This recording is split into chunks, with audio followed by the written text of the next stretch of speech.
Hello guys, আজ day 17 365 days চ্যালেঞ্জের। তো চলো ভিডিওটা স্টার্ট করি। আজ ব্যাক ক্যামেরা ভিডিও করলাম, তো চলো। এই যে রাস্তার অবস্থা, আমি আছি এখন এখানে সাদা আলাদা সাইকেল সেই লেভেলে বৃষ্টি হচ্ছে। দেখা যাচ্ছে না গাইস, এখন যাচ্ছি বারবিকিউ নেশানে। আর আমার এটা সুইগি রেনকোট, কেন আবার টাকা দিয়ে জোম্যাটো রেনকোট কিনবো না, তাই এটা পরীক্ষা চালাচ্ছি। চলো, এই মাল্টি অর্ডার এসছে, ঠিক আছে, 100 অর্ডার দমদমে। তো এখন যাচ্ছি বিরাটি থেকে দমদম। তো চলো যাওয়া যাক। গাইস আমার অর্ডার দেওয়া কমপ্লিট, আর এখন আছি বিরাটি ফ্লাইওভারের উপরে, ঠিক আছে। তো বাড়ি গিয়ে তারপর তোমাদের কথা হচ্ছে।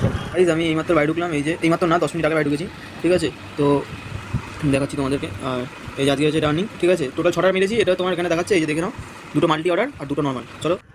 তো গাইস আবারও রাত্রেবেলা বেরিয়ে গেছি রেস্ট করে, এখন বাজে সন্ধ্যে 7টা। তো চলো গাইস আমি যাচ্ছি 2 নম্বর অর্ডার নিয়ে সোদপুর থেকে বেলগড়িয়া, ঠিক আছে। আর প্রথম অর্ডারটা দিয়েছি সোদপুর থেকে আগরপাড়া, সেকেন্ড অর্ডারটা আগরপাড়া থেকে মানে ডেকেছে সোদপুর দোকানে, তারপর সোদপুর থেকে বেলগড়িয়া নিয়ে গেলাম, ঠিক আছে। চলো।